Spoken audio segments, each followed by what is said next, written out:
ملحة اليوم أكثر من حل النزاع الفلسطيني الإسرائيلي. جايكوب كوهين الكاتب والناشط المغربي الفرنسي، كيف يرى هذا الأمر؟ C'est-à-dire que si Israël est devenu très fort, c'est que les Arabes sont devenus très faibles. Et il n'y a pas de mesure. Comment expliquer ça? C'est que, d'abord, il y a eu la destruction de pays comme l'Irak, la Libye. C'est un signe qu'on a envoyé aux Arabes, aux dirigeants arabes. On leur a dit, voilà, si vous voulez faire une politique nationaliste, indépendante, d'instruction, de liberté pour les femmes, d'administration du pays, etc., si vous refusez la tutelle de vous soumettre à l'Occident, voilà ce qui va vous arriver. Et vous savez, les prétextes, on peut toujours trouver un prétexte pour détruire un pays. Il n'y a pas de problème. Voilà. Donc, on a envoyé des messages à des pays.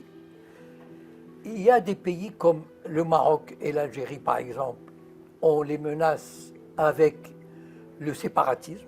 Ça veut dire qu'il y a le Mossad qui travaille dans les zones berbères, etc. Il y a l'Égypte qui est menacée d'asphyxie si elle ne collabore pas encore plus avec Israël. Donc en fait, il y a toutes sortes d'actions qui sont menées, qui sont, par exemple, les monarchies du Golfe, on peut leur dire, écoutez, si vous ne collaborez pas avec Israël, ben on va vous envoyer Daesh. Vous tenez à vos trônes, vous tenez à vos privilèges, vous tenez aux richesses accumulées à New York, à Genève, à Paris. Collaborez. Sinon, on vous confisque vos biens et on vous envoie Daesh. Donc en fait, ils sont dans une position de faiblesse. Pourquoi? Parce que la plupart des gouvernements arabes, la plupart, ou presque tous, sont des castes qui n'ont aucune légitimité. C'est-à-dire, ce sont des groupes qui ont pris le pouvoir et qui se maintiennent au pouvoir avec des tas de privilèges. Tous les gouvernements arabes aujourd'hui, qui sont des castes, ont tout à perdre de résister. Et on a montré aux pays arabes que résister, faites attention, résister peut vous coûter cher, peut vous coûter la peau, peut vous coûter vos fortunes, vos trônes. Donc, collaborer, et c'est ça qui a fait que les monarchies du Golfe, de toutes les façons, si on compare et d'abord, évidemment, Israël n'est pas seul dans cette histoire. Il y a l'Amérique derrière. Et quand on dit l'Amérique, on imagine ce que c'est déjà. Donc, toutes ces forces, l'axe américano-sioniste a fait en sorte, et évidemment, ces monarchies arabes ont des pudeurs.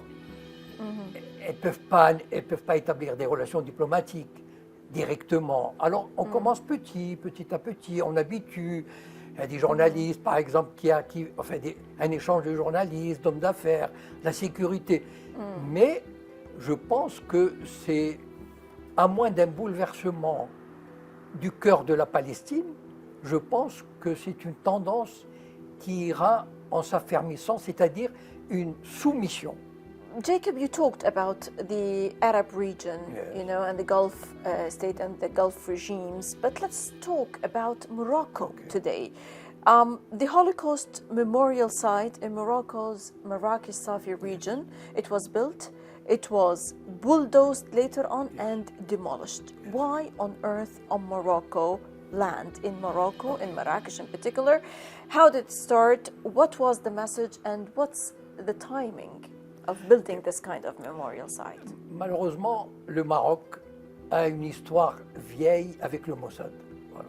Depuis 1961, et l'affaire d'un navire qui a été coulé par le Mossad avec des Juifs dessus, pour permettre aux Juifs de partir par dizaines de milliers ou centaines de milliers, Hassan II a compris que de toutes les façons, son intérêt